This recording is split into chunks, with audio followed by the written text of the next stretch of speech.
Shalom saudara, selamat malam. Shalom. Apa kabar? Ya.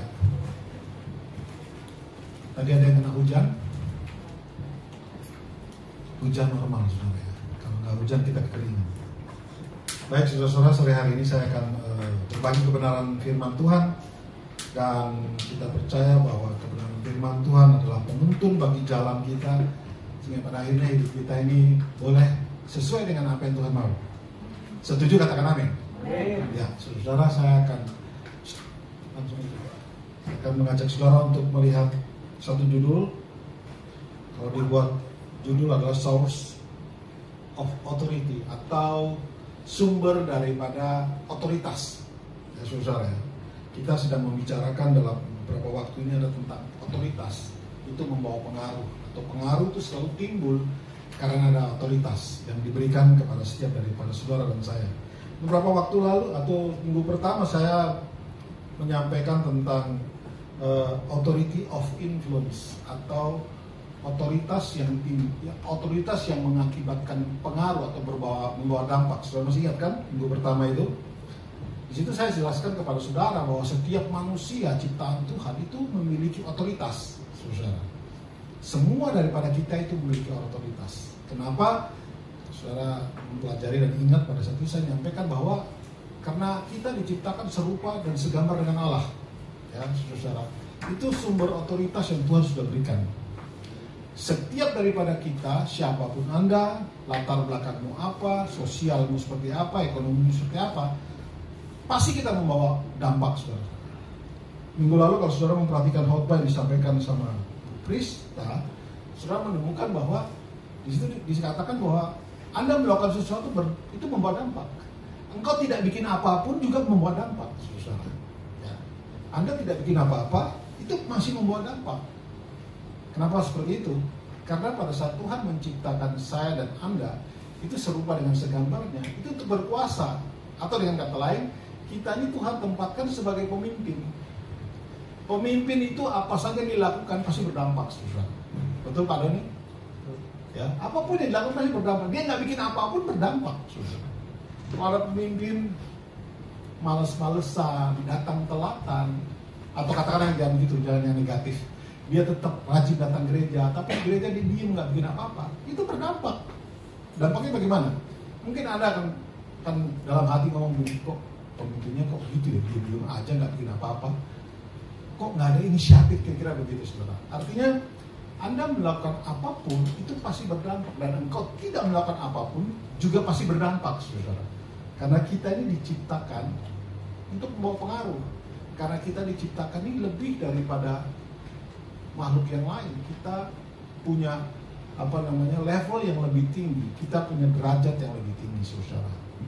Nah, tentu saja Anda lihat siapapun di dalam dunia ini pasti ada dampaknya. Apalagi kalau orang-orang yang menjadi pemimpin di dalam satu departemen atau dalam perusahaan, dia pasti membawa dampak. Beberapa waktu lalu nih, beberapa saat waktu sedang berjalan nih, ada korupsi besar-besaran 271 triliun. Saudara bayangkan, itu beberapa orang bersama-sama berdampak.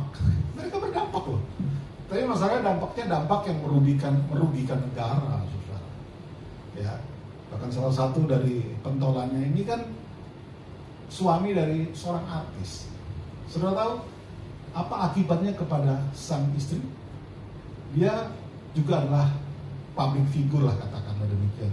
Dia sampai tutup account Instagramnya, tutup account TikTok dan lain-lain. Supaya apa? Supaya nggak dikejar-kejar. Itu menunjukkan bahwa suaminya berdampak kepada dia. Malu dia lari dari kejaran wartawan lah, atau orang yang bertemu di jalan. Malu kan, saudara. Itu ada dampak, saudara. Anda diam-diam nggak bikin apapun berdampak, saudara. Ya. Kita berdampak. Karena saya setuju dengan ada satu statement yang suka disampaikan dulu adalah action speak louder than word. Tindakan itu selalu membahasakan sesuatu yang lebih daripada Anda berbicara. Anda mengajak orang itu, ayo datang gereja yuk.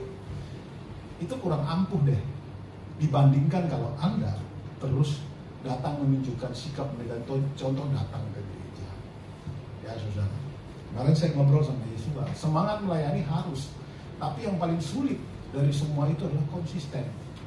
Ya saudara, datang gereja baik, tapi masalahnya apakah Anda konsisten datang gereja?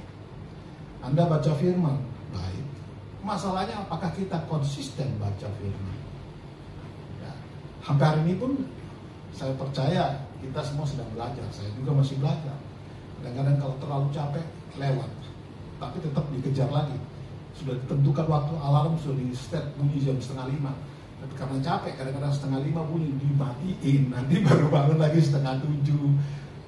Kadang-kadang tidak konsisten saudara. Tetapi kita ini on proses. Selama Anda hidup, selama saya dan Anda hidup di dalam dunia ini, kita mengalami fase yang namanya diproses. Sampai nanti waktunya, pada saat kita kembali ke Bapa di surga, kita sudah disempurnakan. Selama kita masih hidup, maka selama itu pula kita semua mengalami proses. Ada Pak Michael? Oh, wakil gembala ini kok duduk di belakang, duduk depan dong. Oh, kontrol, ya. Takutnya ada yang tidur ya, Pak Michael? Oh, ya. Kayaknya Dendi harus dilihat baik-baik, sama Aldi tuh. Tidur mungkin. Iya. Oke. Nah, ini saya kasih contoh. Saya kasih contoh ya, saudara. Ini sekali lagi tidak menyinggung siapa-siapa, tapi memberi contoh. Pemusik itu adalah leader, setuju atau tidak? Setuju dong. Mereka yang mengajak saudara, mengiring saudara, memuji Tuhan kan. Mereka itu pemimpin. Kalau pemimpin duduk di belakang, kira-kira apa di hatimu? Atau pemimpin nongkrong di luar, ngopi di luar, padahal waktunya duduk dengar firman. Dia keluar, dia nggak melakukan hal yang salah sih. Tetapi kalau orang yang kritis, mereka bilang, kok pemain musik duduk belakang sih? Masih begitu saudara. Saya dulu waktu masih jadi musisi lebih gila lagi saudara. Waktu khotbah saya sudah tahu pendeta ini kalau khotbah tuh rata-rata 1 jam 10 menit. Hilang saya pergi cari handphone. Dekat-dekat situ kan ada toko handphone. Atau mau servis apa, saya tinggal. Saya sudah tahu segini. Ataupun nanti saya sudah kasih tahu teman-teman musik. Karena pada saat saya koordinator musik, saya bilang nanti kalau sudah ada kata-kata terakhir, misalnya dia mengulang apa, kamu kasih tahu. Karena itu tandanya mau habis. Maka saya cepat balik saudara. Saudara, kita ini selalu membawa dampak. Ya saudara, katakan amin. Bilang kiri kanan, kamu pasti membawa dampak. Permasalahannya dampak positif atau dampak negatif. Itu permasalahannya di situ, saudara-saudara ya. Orang-orang yang tidak di dalam Tuhan, pasti mereka punya dampak yang negatif.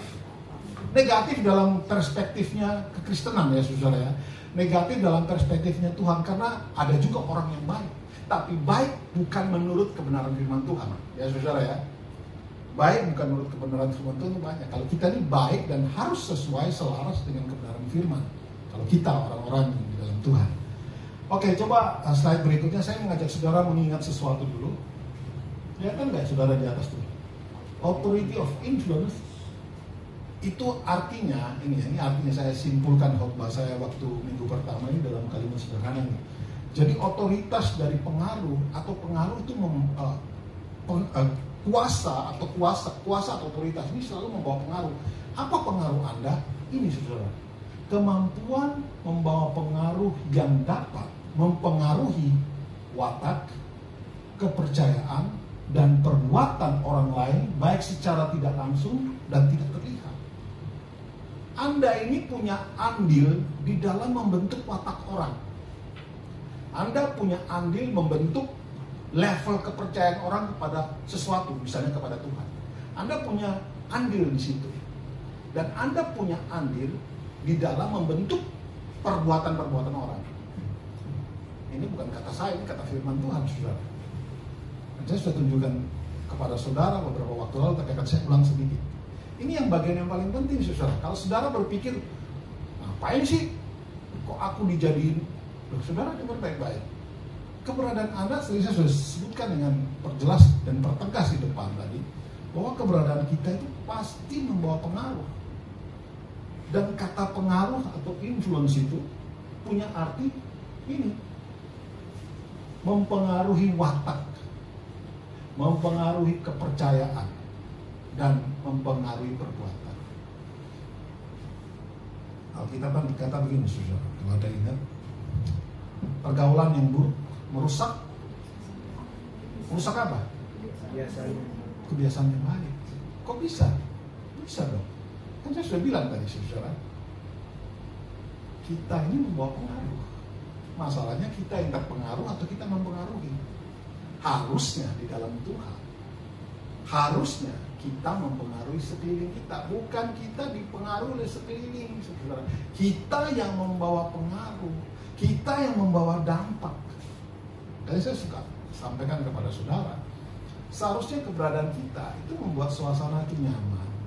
Keberadaan kita membuat suasana itu aman, damai.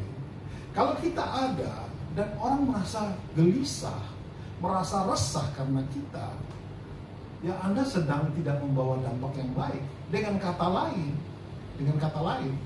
engkau sedang memberi pengaruh yang buruk. Loh kok bisa? Bisa saja kan saudara. Itulah sebabnya kemarin saya sampaikan kepada saudara bahwa Yesus mengatakan kamu adalah terang dunia. Kita ini membawa terang. Terang itu selalu terlihat. Bahkan di dalam Matius dikatakan bahwa kota yang ada di atas gunung selalu terlihat dari mana-mana karena dia ada tempat tinggi. Dan ayat selanjutnya mengatakan, pada saat orang datang kepada terang yang ada padamu, apakah ditemukan perbuatan baik? Kenapa harus ada ayat itu? Kenapa harus ada kalimat itu dalam bentuk pertanyaan? Apakah ditemukan perbuatan baik? Ya sangat gampang jawabnya. Karena Anda itu membawa pengaruh. Karena kita bilang kamu garam dan terang dalam dunia. Kita membawa pengaruh, mau datang dari desa mau dari pelosok mana tetap kita ini makhluk ciptaan Tuhan yang diciptakan serupa segambar dengan Allah, mempunyai otoritas yang Tuhan sudah berikan. Jadi sadarilah bahwa Anda itu public figure. Ya, public figure itu bukan saja yang jadi artis lah, apalah. Kita pun sebenarnya public figure. Kenapa ya? Karena kita membawa dampak, saudara. Kita berdampak. Jangan remehkan dirimu, saudara. Ya, Anda mungkin tidak sekolah tinggi, tapi tetap di dalam dirimu ada cetakannya Tuhan di dalam engkau. Cetakanmu adalah serupa segambar dengan Allah. Bukan cuma serupa segambar sama emak sama bapak, itu mah secara lahiriah, tetapi secara secara spiritual Tuhan sudah ciptakan Anda serupa dengan Dia. Jadi jangan main dengan itu. Ya, jangan main-main dengan itu.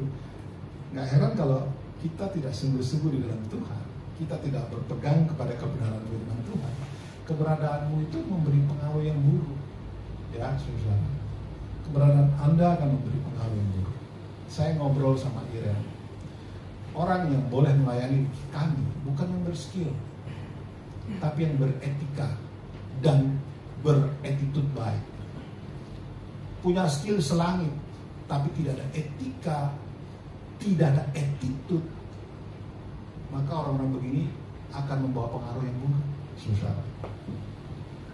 Ya, misalnya habis main musik, duduk di luar, ngopi di luar. Jemaat kan langsung dalam hati, kok pemain musik begini ya? Habis main ini kok di luar. Anda secara tidak langsung sedang membawa pengaruh kepada cara berpikir mereka, watak mereka, sedang membawa pengaruh kepada level kepercayaan mereka. Bagaimana bisa mempercayai Tuhan dengan sungguh-sungguh? Orang yang katanya di atas mimbar ini katanya dekat dengan tahta Tuhan, kayak begitu kelakuannya. Dan itu secara tidak langsung membentuk perbuatan orang akhirnya. Saudara, keberadaan kita akan mempengaruhi 3 hal ini: watak, kepercayaan, dan perbuatan. Pastikan bahwa kita ini tahu bahwa yang kita lakukan itu benar, sesuai firman Tuhan tentunya, bukan sesuai dunia, sesuai firman Tuhan. Amin, saudara. Amin. Berat ya kayaknya. Apalagi anak muda, wah berat nih, nggak apa-apa. Justru kita ini dalam dunia ini Tuhan izinkan hidup untuk mengalami tekanan-tekanan yang ada, supaya responmu terhadap masalah-masalah itu kalau sesuai firman Tuhan, orang akan melihat kita, dan pada akhirnya orang akan berubah cara berpikirnya. Orang akan melihat, wah, dia mengalami tekanan hidup tapi dia tetap cari Tuhan. Wah, aku harus percaya Tuhan juga sama seperti dia. Bukankah itu yang Tuhan mau? Dan perbuatan-perbuatan orang lain akan, dia difitnah seperti itu, tapi dia membalasnya dengan kebaikan. Dia nggak pernah marah. Itu membuat orang lain, mempengaruhi perbuatan orang lain. Pada akhirnya dia bilang, saya mau seperti dia, kira-kira begitu. Dan pada saat orang berkata seperti itu, artinya Anda sukses sebagai orang-orang yang sudah dipilih Tuhan, yang sudah menerima Kristus sebagai Tuhan dan Raja dalam hidupmu, membawa pengaruh. Itu kan tujuan Allah menciptakan kita, susah, membawa pengaruh. Tujuan Kristus turun ke atas bumi adalah mengembalikan Anda kepada posisi awal sebagai yang diciptakan serupa dengan segambaran Allah. Kan setelah diciptakan, Adam dan Hawa jatuh dalam dosa. Pada saat mereka jatuh dalam dosa itu, kuasa untuk mempengaruhi itu hilang, saudara-saudara, diambil oleh si jahat. Berabad-abad kemudian, Yesus harus datang, mati di kayu salib, menanggung pelanggaran-pelanggaran kita, dan pada saat dia bangkit hari yang ketiga, kita mengalami pembenaran dan pengembalian pengembalian fungsi kita seperti di awal pada saat kita mempercayai Kristus. Tentunya banyak orang masuk gereja tapi tidak percaya Yesus adalah Tuhan. Hari-hari ini saudara juga harus hati-hati, banyak pengajaran yang aneh muncul. Salah satu yang terkenal hari-hari ini adalah Kristen progresif. Tahu ya, kalau saudara tertarik untuk mempelajarinya, saya ada slide bisa saya kasih. Tapi secara singkat saja, saudara, Kristen progresif ini salah satu yang bahaya dari mereka adalah tidak mempercayai bahwa Alkitab adalah firman Allah. Dari satu itu aja cukup. Sebab kita, orang percaya bahwa firman Allah adalah, atau Alkitab adalah firman Allah yang ditulis oleh kurang lebih 40 orang penulis di dalam kurang lebih 1500 tahun. Dan mereka semua itu dipengaruhi atau diilhamkan oleh Roh Kudus. Dan kita, apalagi di dalam gereja Bethel Indonesia, kita mempercayai bahwa Alkitab adalah firman Allah. Kristen progresif tidak percaya bahwa Alkitab itu firman Allah. Menurut mereka, kan ditulis oleh manusia, bisa salah. Dengan adanya orang punya prinsip seperti itu, udah Anda tidak usah duduk berdebat lama-lama dengan mereka, tinggalkan. Karena kalau Anda tidak terlalu mengerti firman Tuhan, mungkin Anda yang akan terpengaruh. Ya, itu yang saya ingatkan hari ini. Jadi otoritas daripada influence itu adalah ini tadi, kemampuan membawa pengaruh yang dapat mempengaruhi watak, yang dapat mempengaruhi kepercayaan, yang dapat mempengaruhi perbuatan seseorang, baik secara langsung maupun tidak kelihatan. Ya, saudara. Jadi dengan kata lain juga hati-hati dengan apa yang kita lakukan, apa yang kita ucapkan. Bukan berarti kita ketakutan, tidak, saudara. Tapi Anda harus mengerti bahwa di atas pundakmu ini ada beban moral yang Allah sudah berikan. Ya, beban moral, saya lebih suka bilang beban moral. Karena moral orang lain itu terbentuk karena kita. Ya, jangan bilang, oh kok berat sekali. Ya kalau merasa berat jangan jadi Kristen. Silakan mundur. Kalau di tempat lain bisa berlaku lu gue, tapi di dalam Kristen tidak ada, saudara. Kita ini harus memperhatikan kepentingan orang lain lebih dari kepentingan kita. Ini saudara akan bertanya, waduh, ngapain gue ngurus orang? Urus diri sendirinya susah. Berarti Anda tidak tahu firman. Kenapa saya katakan demikian? Karena pada saat Anda memperhatikan kepentingan orang lain, siapa yang memperhatikan dirimu? Allah yang memperhatikan. Ya, kita selalu sibuk ngurusin diri kita, memperhatikan diri. Saya harus ini, ya nggak salah, saudara. Tetapi segala sesuatu yang Anda punya hari-hari ini, itu sebenarnya untuk memberkati orang lain, supaya membawa orang lain itu dekat dengan Tuhan. Amin, saudara. Jangan takut dengan keberadaan. Tuhan cukupkan. Amin, Alfons? Tanggal 23 besok dia menikah, saudara. Jemaat diundang kan, Alfons? Nanti dia ngomongkan, ya nanti dia ngomongkan, dia akan menikah. Diam-diam tahu-tahu sudah dapat jodoh. Diam-diam, saudara. Artinya, ya saya mau sampaikan kepada yang belum nikah, belum punya pacar. Kenapa Pak Doni mundur ke belakang? Hah? Oh, sebentar doa, mau cari ini ya, apa namanya, melihat apakah yang ngomong ini sesuai firman Tuhan tidak. Oke, berikutnya Ben, coba kita lihat sebentar saudara ya. Saya mengajak saudara melihat kembali Kejadian 1 ayat 26a. Ayat ini merupakan ayat yang harus selalu saudara melihat. Kalau Anda mau cari tahu dirimu itu siapa, ya. Jangan bilang begini, aduh bapakku begini, nggak usah. Lihat asal usul kita itu siapa. Di sini saudara. Mari sama-sama kita baca. 1, 2, 3. Berfirmanlah Allah, baiklah kita menjadikan manusia menurut gambar dan rupa kita, supaya mereka berkuasa. Saudara, ini predikat Anda, status Anda. Tidak ada yang bisa batalin ini, kecuali engkau sendiri yang membatalkannya. Bagaimana cara kita membatalkan? Dengan lebih mendengar kata iblis, dengan lebih mendengar kata dunia. Lu siapa sih? Emang lu bisa? Memang kau kayak seperti Tuhan? Itu dunia, itu iblis akan selalu memakai segala macam cara untuk membuat Anda percaya kepada Tuhan. Saudara, setan itu artinya penentang Allah. Jadi jelas-jelas pada saat kita melakukan sesuatu yang bukan kehendak Tuhan, gampangnya begini, engkau sedang melakukan kehendak setan, saudara. Karena setan itu penentang Allah. Apapun yang Allah perintahkan, apapun yang Allah lakukan, dia tentang. Kalau kita membuka diri kepada dunia yang notabene iblis ada di belakangnya, maka kayaknya sulit Anda bisa melihat dirimu seperti apa kata Allah. Janganlah kita melihat diri kita seperti kata manusia. Ya, tentu saja bukan berarti Anda menganggap sudah benar semua, saya tidak salah apapun. Jadi kalau orang ngomong adalah, saya serupa dengan Tuhan. Ya itu kayaknya kurang tahu diri. Saudara ya, karena kita ini ada benih dosa. Jadi bawaan manusia itu pada dasarnya selalu mau melakukan yang jahat. Rasul Paulus yang hebat seperti itu, dia menulis, aku tuh mau melakukan yang baik, tapi yang terjadi yang gak baik yang kulakukan.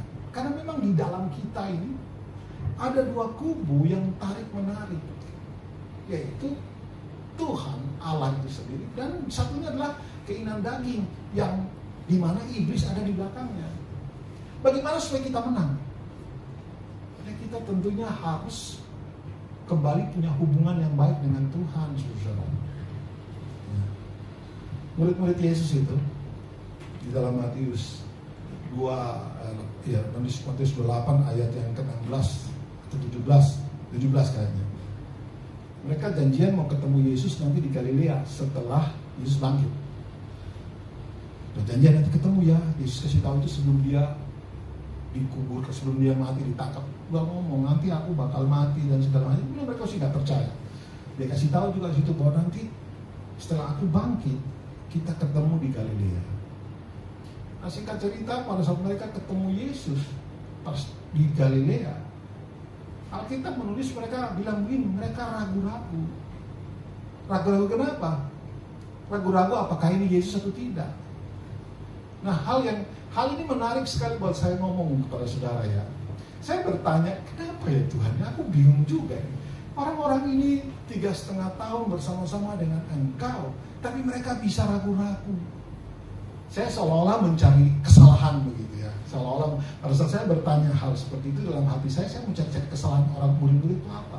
Saya tidak menemukan kesalahan, justru saya merasa ada inspirasi dari Tuhan. Dari Roh Kudus itu seolah-olah ngomong begini, mereka aja yang 3,5 tahun itu bisa ragu-ragu akan firman-Ku. Apalagi kau yang cuma Senin dan Kamis aja doanya. Apalagi kau yang cuma hari Minggu saja datang gereja dengar firman. Apalagi kamu yang cuma pas Paskah dan Natal baru bisa datang gereja. Bagaimana mungkin mereka ini bisa percaya kepada Tuhan? Kenapa kalau saya saudara ya? Kita nih harus gimana? 3,5 tahun itu masih ragu-ragu sama Tuhan. Apalagi kalau kita yang cuma biasa-biasa, santai, ya hidup ya let it be, ya hidup begini ya sudahlah, terjadilah, apalagi yang kayak begitu. Sulit bagi dirimu untuk membawa dampak. Tidak akan bisa, saudara. Tidak mungkin akan ada dampak yang tadi yang membawa kepercayaan orang, membawa watak seseorang, membawa perbuatan seseorang, memuliakan Tuhan. Sulit. Kenapa? Karena Anda sendiri masih nggak jelas. Nah, ini saya ingatkan saudara, Anda punya cetakan awal adalah ini. Tentu saja dosa masuk, merusak itu pada saat Adam dan Hawa. Dan akibat dosa asal itu, hari ini kita di dalam tubuh kita ada bibit dosa. Anak kecil yang baru lahir, yang tidak pernah diajarin tentang hal-hal yang buruk, melakukan dosa juga kok, saudara. Melakukan dosa tanpa sadar. Sampai ngajarin mereka. Tidak ada, memang akibat dosa asal. Tetapi ini tadi kasih karunia yang selalu kita dengar. Allah turunkan Kristus untuk mati di kayu salib, kemudian bangkit dari antara orang mati untuk memulihkan Anda kepada posisi ini. Bukan cuma masuk surga. Saya suka sampaikan, bahkan para pemimpin kami di Rock mengatakan bahwa surga itu bonus, saudara-saudara. Surga itu bukan sesuatu yang harus kita kejar lagi. Karena di dalam Roma 10 ayat 9 mengatakan begini, barang siapa percaya di dalam hati dan mengaku di dalam mulut bahwa Yesus adalah Tuhan, dia diselamatkan. Itu adalah syarat untuk masuk surga. Dan percaya, dan Yohanes 3:16 kan berkata, karena begitu besar kasih Allah akan dunia sehingga dikaruniakan anaknya yang tunggal, supaya barang siapa yang percaya. Jadi masuk surga itu percaya saja. Tetapi kalau untuk Anda berfungsi sebagaimana yang Tuhan sudah tetapkan di awal ini, bukan sekedar percaya, tapi Anda sungguh-sungguh harus punya hubungan yang baik dengan Tuhan. Harus percaya kepada Tuhan, harus tunduk kepada kebenaran firman Tuhan dan melakukan kebenaran firman Tuhan itu. Barulah Anda ini akan bisa berfungsi. Termasuk saya.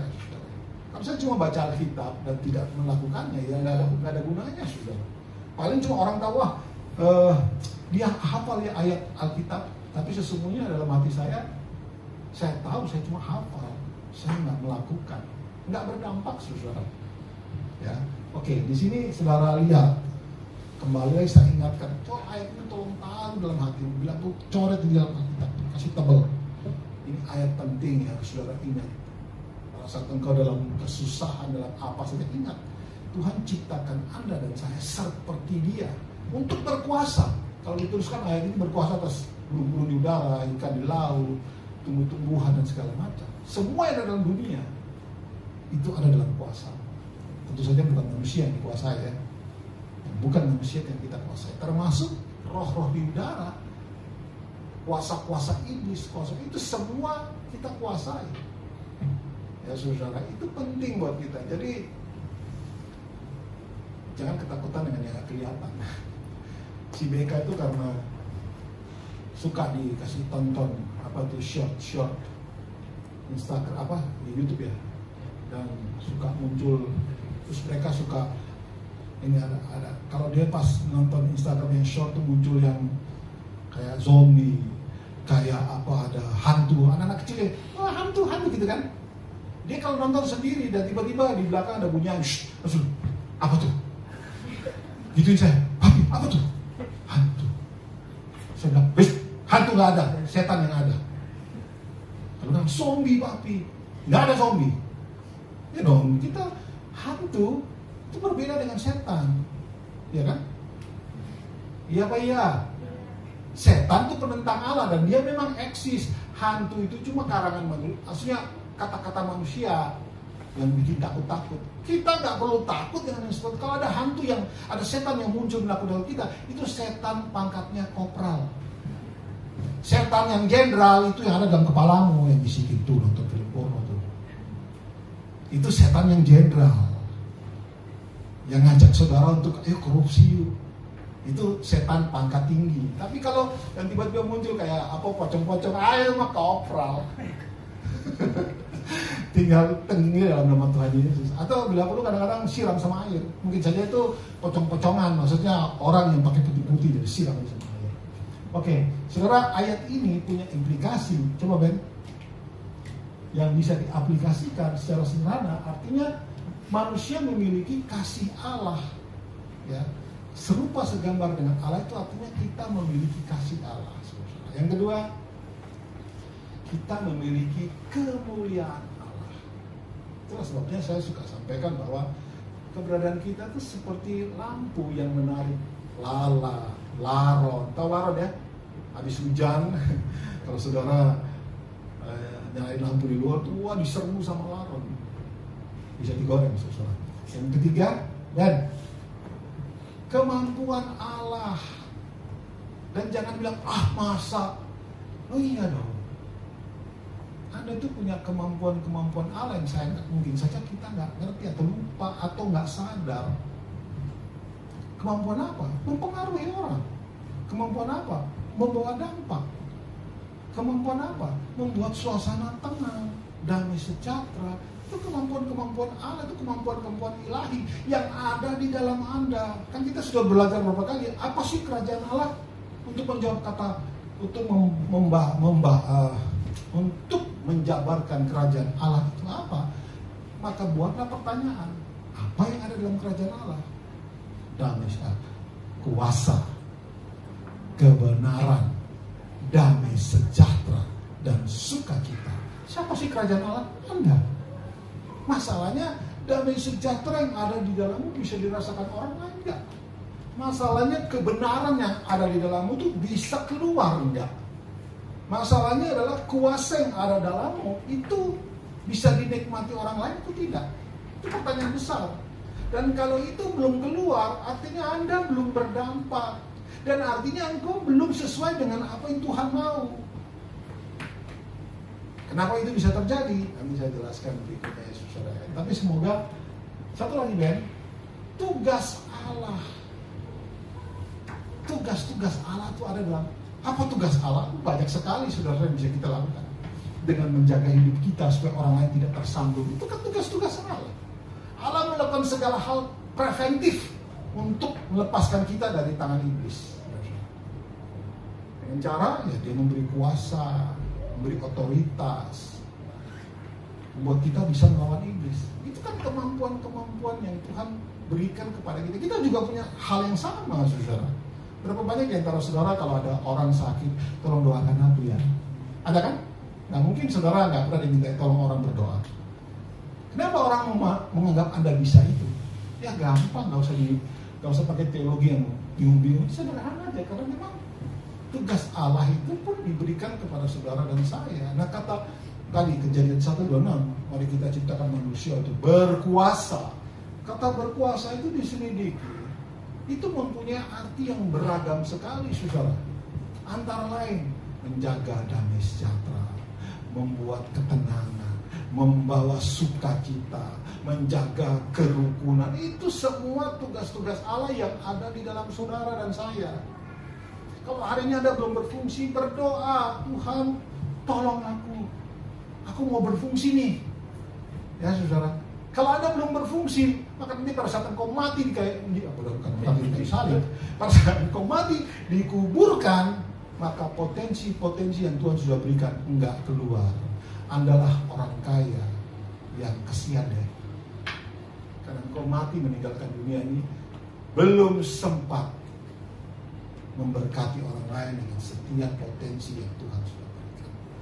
Dan pada saat di surga, saudara pikir nanti tidak ada pertanyaan. Tuhan akan bertanya, Tuhan akan meminta pertanggungjawaban daripada kita semua yang sudah diberi tugas dan tanggung jawab, yang sudah diberi potensi, talenta, dan kemampuan, skill. Tuhan akan tanya, mana skill yang kuberikan, mana talenta yang kuberikan. Saya nggak tahu nanti akibatnya apa, tapi yang pasti Tuhan akan mempertanyakan itu daripada kita. Sudah kau apakan kemampuanmu bermain musik dengan baik? Sudah berapa jiwa yang kau menangkan? Sudah berapa orang datang kepada Tuhan karena musik? Bermain musik, jangan bermain musik hanya untuk supaya melepaskan. Ya, satu minggu nggak main musik sampai sini tangan gatal. Saya nonton beberapa musik tertentu di YouTube. Saya tidak sejahtera walaupun musiknya keren banget. Karena pada saat mereka main, orang konsentrasinya bukan kepada kata-kata lagu yang memuliakan nama Tuhan, tapi konsentrasi ke skillnya. Pernah punya bayangan itu, Glenn? Pernah ya? Jangan sampai kita dari situ. Jadi sebelum main musik, Tuhan, setiap apa yang kulakukan hanya nama Tuhan dipermuliakan. Ya kira-kira begitu. Oke, next. Oke, sekarang Sokrates. Sokrates ini ada hubungannya sama Kates, saudara. Kates itu pepaya, bukan, saudara. Sokrates ini adalah seorang filsuf yang luar biasa. 3 serangkai, karena Sokrates, Plato, dan Aristoteles. Plato dan Aristoteles ini murid Sokrates. Dan mereka bertiga ini filsuf yang paling banyak punya sumbang ke dalam dunia modern hari ini. Memang banyak sih, ada yang sebelumnya ada, tetapi saya mau sampaikan dia ini salah satu dari filsuf yang hidup kurang lebih 1000 tahun sebelum Yesus ada. Ada satu seminar di UPH, mungkin Irene ingat. Seminarnya judulnya lucu, saudara. Dua orang benar yang mati karena kebenaran, yang dibunuh karena kebenaran. Saya tertarik dengan seminar itu, yang datang hampir 1000 kali itu di ruangan itu, yang bicara orang dari Reform. Setelah saya, apa sih orang benar ini, siapa satunya? Pertama mereka bilang Kristus, ya kita tahu itu. Yang kedua, Sokrates. Oh, kok bisa Sokrates? Kemudian saya mempelajari Sokrates di sana, filsafatnya, cara pandangnya, memang luar biasa. Dia ini bukan orang Kristen, saudara. 1000 tahun sebelum Yesus hadir, berarti dia belum tahu yang namanya kasih karunia. Dia belum kenal yang namanya Yesus. Dia mungkin tahu Tuhan ada, tetapi lewat alam. Saudara, cara Tuhan memperkenalkan diri itu ada 2 cara. Yang pertama lewat alam, yang kedua lewat kehadiran Kristus. Harusnya lengkap tuh. Kita kalau kenal Tuhan hanya lewat alam dan tanpa lewat Kristus, Alkitab kan tidak bilang begitu kan? Karena keselamatan hanya datang melalui Kristus, gitu kan saudara? Saya tidak membahas di selamat atau tidak, tetapi saya mau kasih tahu kepada saudara, Sokrates ini punya pemikiran yang luar biasa. Artinya dia mengakui adanya Tuhan, sementara para filsuf yang hidup di zamannya tidak percaya kepada Tuhan, tapi dia percaya kepada Tuhan. Dan lucunya dari mana dia percaya? Sederhana, saudara. Dia memperhatikan alam.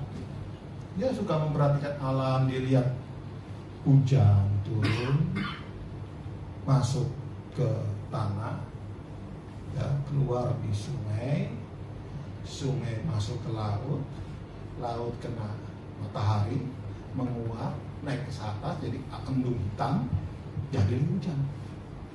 Dia memperhatikan ini. Kok bisa gini ya? Dan kok selalu teratur? Gak mungkin ini kerjaan manusia.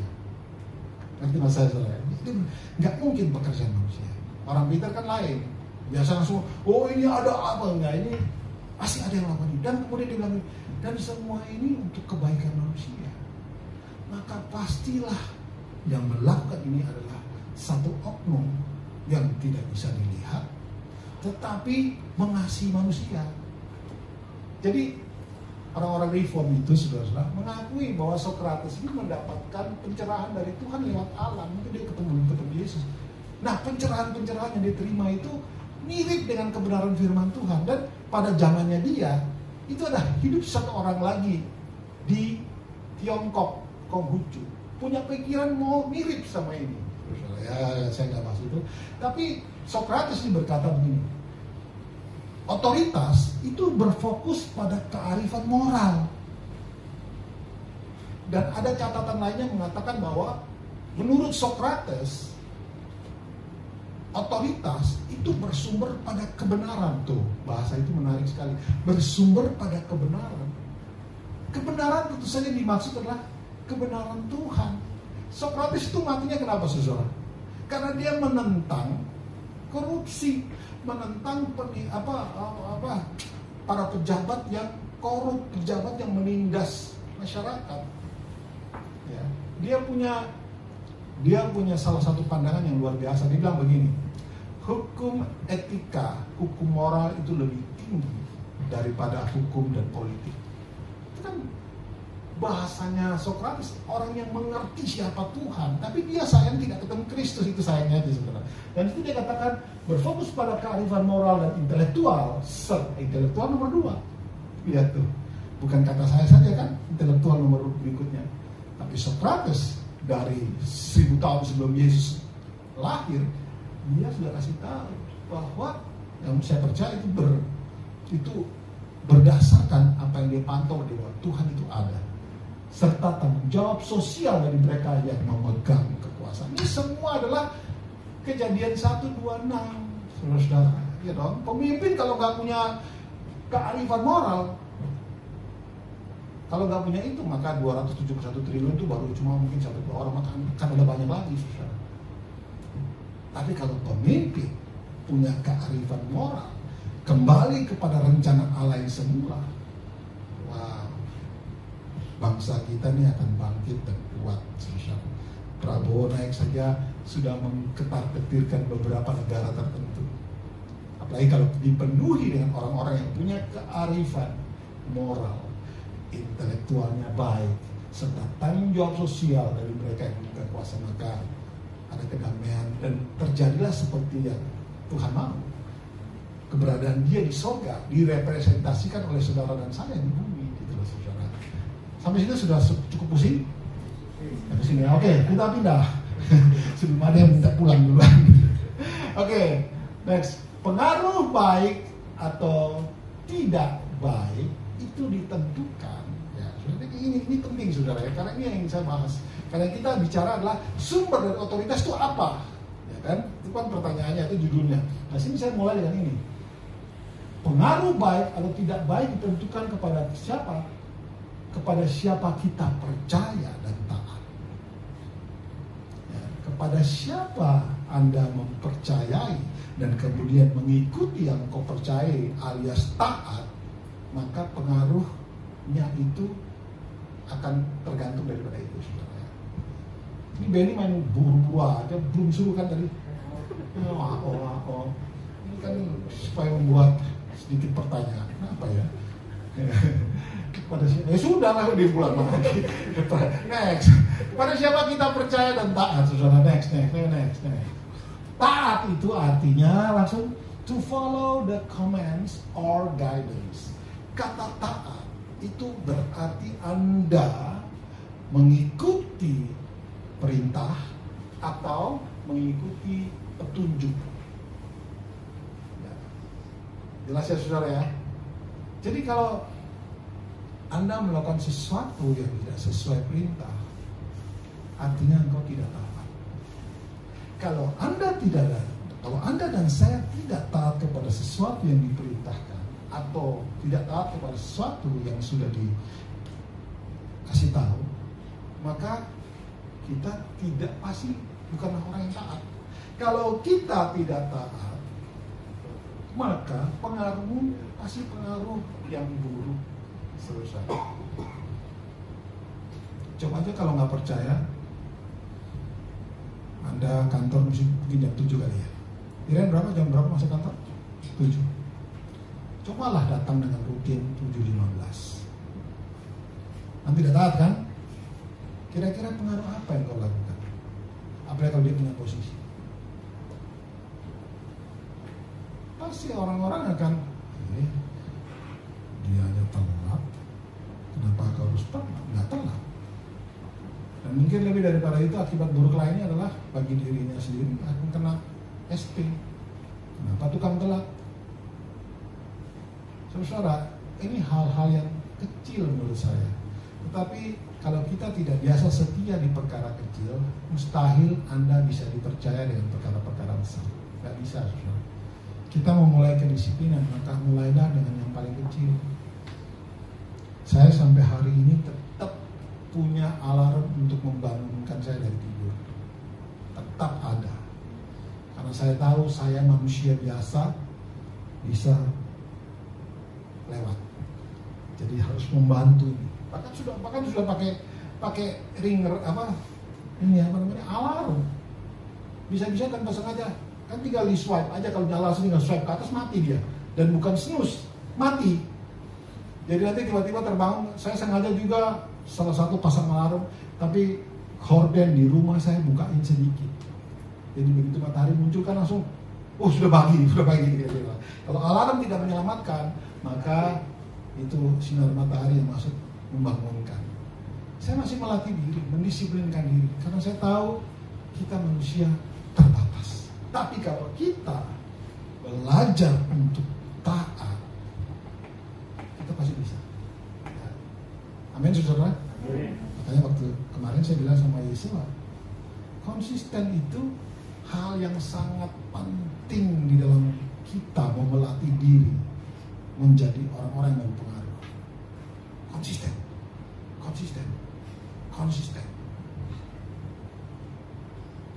Gampang nggak konsisten? Halo, gampang atau tidak? Nggak gampang. Masuk gereja kadang-kadang enggak. Ya kan? Kalau saudara tidak konsisten, ya saudara jangan berharap orang di sebelahmu atau orang di sekitarmu akan konsisten. Tidak bisa. Setiap perubahan mulai dari mana? Saya. Setiap Anda mau orang sebelahmu berubah, saya dulu yang harus berubah, bukan dia. Kalau Anda berharap orang lain berubah dan Anda tidak berubah, itu namanya calo di terminal. Apa tuh? Tangerang. Semua naik Tangerang, dia masih tetap di situ, calo, saudara. Itu artinya Anda dan saya mau orang lain berubah, tapi saya tidak berubah. Itu kira-kira. Oke, Ben, cepat. 1 Yohanes 2 ayat 6. Taat. Kita bicara taat nih. Maka Anda harus ingat ayat ini. Sama-sama kita baca. 1, 2, 3. Barang siapa mengatakan bahwa ia ada di dalam dia, ia wajib hidup sama seperti Kristus telah hidup. Saya pakai ayat firman Tuhan yang langsung mengarahkan kita untuk seperti Kristus. Karena ini intinya jadi orang Kristen. Kristen itu artinya pengikut Kristus. Kalau ditarik satu pertanyaan, apa yang kau ikuti dari Kristus? Begitu kan? Tentu saja yang kita ikuti dari Kristus adalah karakternya, yang notabene sebenarnya sudah diberikan kepada saudara pada saat Kejadian 1:26. Kenapa, Ren? Kejadian 1:26. Jadi kita nih wajib hidup sama seperti Kristus telah hidup. Bahkan waktu saya mempelajari kata wajib itu artinya berhutang. Saudara, berhutang. Jadi kalau Anda tidak hidup seperti Kristus telah hidup, artinya Anda dan saya sedang berhutang kepada dia. Loh, kok bisa berhutang? Kan itu mau saya. Enggak bisa. Kenapa? Karena Anda sudah diciptakan serupa dan segambar dengan Allah. Sudah ada di dalammu. Harusnya itu kau percaya dan kemudian hidup seperti itu. Seperti apa yang Tuhan mau. Kalau enggak, itu hutang. Siapa yang suka malas bayar hutang? Atau gini aja, siapa yang janganlah, ya itu yang lebih benar. Yang suka malas bayar hutang, ada kemungkinan bukanlah orang yang taat kepada Tuhan. Dan kemungkinan besar bukanlah orang yang akan membawa perubahan. Ya, gimana? Hutang aja nggak bayar. Ya, saudara, next dengan cepat. Jadi hasilnya kalau kita tidak taat, langsung saja. 2 Korintus 9:13, perhatikan baik-baik. Kalau kita taat tadi, dikatakan dalam 2 Korintus 9 ayat 13b, ini ayat sudah saya pelajari, jadi saya tidak perlu jelaskan banyak-banyak, nanti waktunya habis. Tapi ayat ini mengatakan gini, mereka memuliakan Allah karena ketaatan kamu dalam pengakuan akan Injil Kristus. Ini jemaat-jemaat di kota Korintus. Di sini dikatakan bahwa mereka ini, jemaat-jemaat itu, memuliakan Allah. Kenapa? Karena rasul-rasul dan karena juga murid-murid Kristus yang ada di kota itu. Saudara, betapa seperti saya katakan tadi, otoritas of influence atau authority of influence itu kemampuan yang mempengaruhi perbuatan atau watak seseorang, mempengaruhi level percaya orang kepada Tuhan, dan mempengaruhi watak orang. Saudara lihat di sini, luar biasa sekali, saudara. Dan inilah yang harus terjadi di tengah-tengah kita, saudara. Jangan sibuk lagi dengan berkat. Come on, berkat itu hal yang selalu akan mengikuti hidupmu. Tapi pertanyaan besar, sudahkah kamu menjadi berkat? Jangan minta berkat melulu. Sudahkah jadi berkat? Pertanyaannya begitu kan? Kita kenal kata hak dan kewajiban. Sayangnya orang Kristen itu banyak nuntut haknya. Tidak perlu takut dengan hakmu. Semua yang kau butuhkan Tuhan sudah cukupkan. Tuhan sudah sediakan. Apa yang kurang yang Anda perlukan?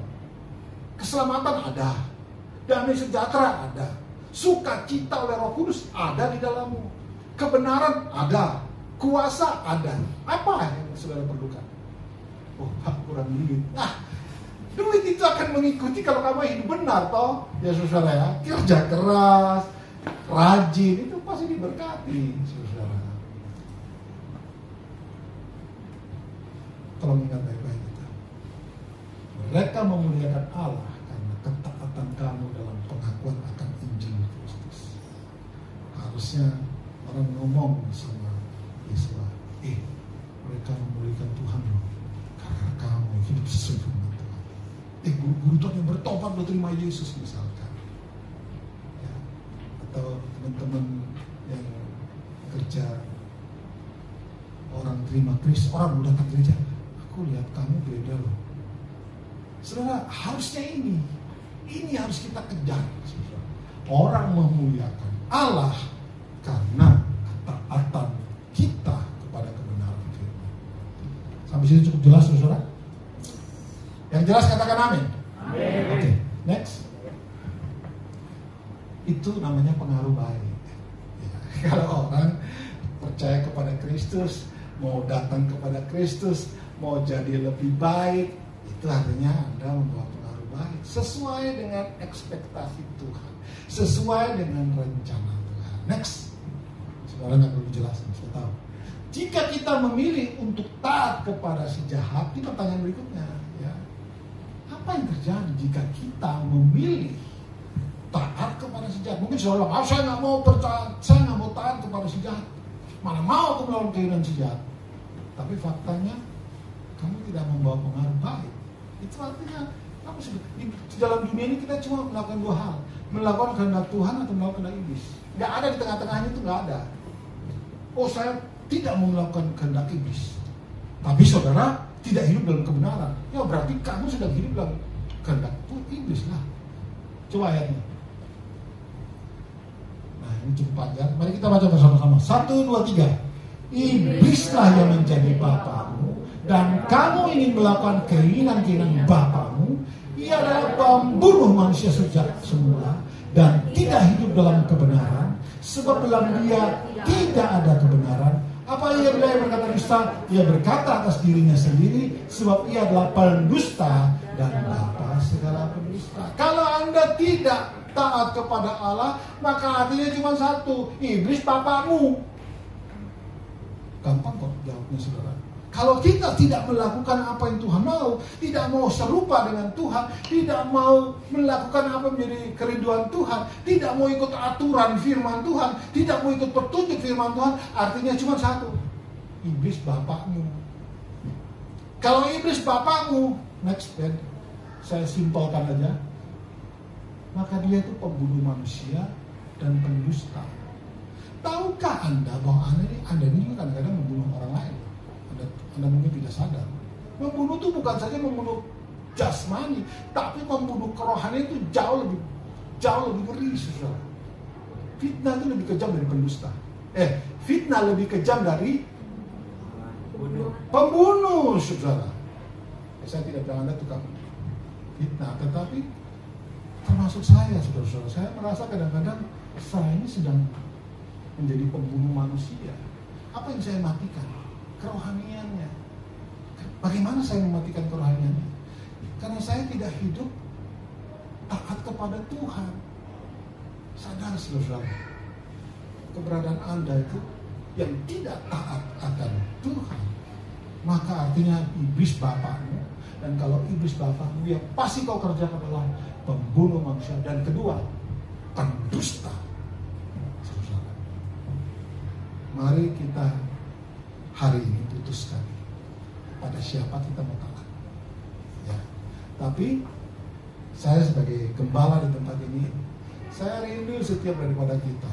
Dan saya doakan kita setiap hari supaya kita mengambil sikap untuk taat kepada Tuhan.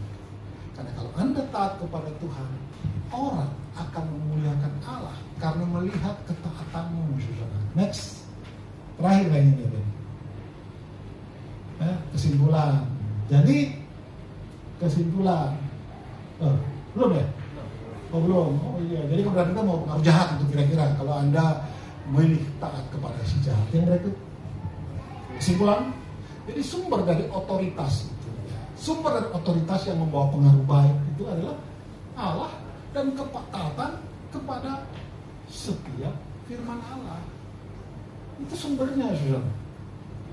Tidak bisa Anda pakai taat kepada aturan manusia. Tidak bisa. Harus taat kepada firman. Itulah yang akan memastikan otoritas yang ada di dalam saudara membawa pengaruh baik. Sampai sini saudara jelas? Tahu dari mana sumber otoritasmu kan? Dari Tuhan itu sendiri. Tadi sudah saya sebutkan di awal, Anda diciptakan serupa dengan gambar Allah. Itu asal muasal otoritas yang ada dalam kita. Kemudian adalah kita taat kepada setiap kebenaran firman Tuhan. Itu yang memastikan bahwa rupamu atau moral Anda yang seperti Allah ini membawa pengaruh yang baik karena orang melihat perbuatanmu. Terakhir ada nggak? Ya, ayat terakhir, firman-Mu pelita bagi kakiku dan terang bagi jalan. Cintailah firman Tuhan. Harus lebih suka firman Tuhan daripada nonton YouTube. Harus lebih suka firman Tuhan daripada Anda kepoin orang punya status. Cintailah pada firman Tuhan daripada buang waktu menonton TikTok. Alkitab katakan di dalam Mazmur 1 ayat 2 ini, yang kesukaannya Taurat Tuhan dan yang merenungkan siang dan malam. Bukan baca siang malam, tapi merenungkan siang malam. Sampai situ Tuhan memberkati saudara. Anda diberkati Tuhan? Sanggup gak? Sanggup dong. Sanggup atau tidak? Sanggup lah. Kan ada Tuhan yang menyertai. Ada Roh Kudus yang ada di dalam. Amin saudara. Ya, firman Tuhan sampai demikian. Alfon, silakan.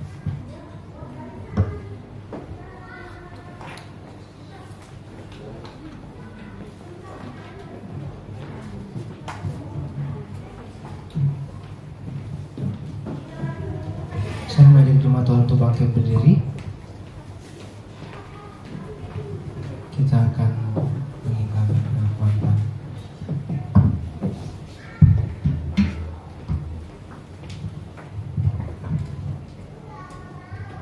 Aku percaya kepada Allah Bapa yang Maha Kuasa, Khalik langit dan bumi, dan kepada Yesus Kristus, Anak yang tunggal Tuhan kita, yang dikandung dari Roh Kudus, lahir dari darah Maria, yang menderita sengsara di bawah pemerintahan Pontius Pilatus, disalibkan, mati dan dikuburkan, turun ke kerajaan maut, pada hari ketiga bangkit dari antara mati, naik ke surga, duduk sebelah kanan Allah Bapa yang Maha Kuasa, dan dari sanalah Ia akan datang untuk menghakimi orang yang hidup dan yang mati. Aku percaya kepada Roh Kudus, gereja yang kudus dan benar, persekutuan Orang Kudus yang besar, wakilnya tubuh dan hidup yang kekal. Amin. Jemaat Tuhan dipersilakan duduk kembali.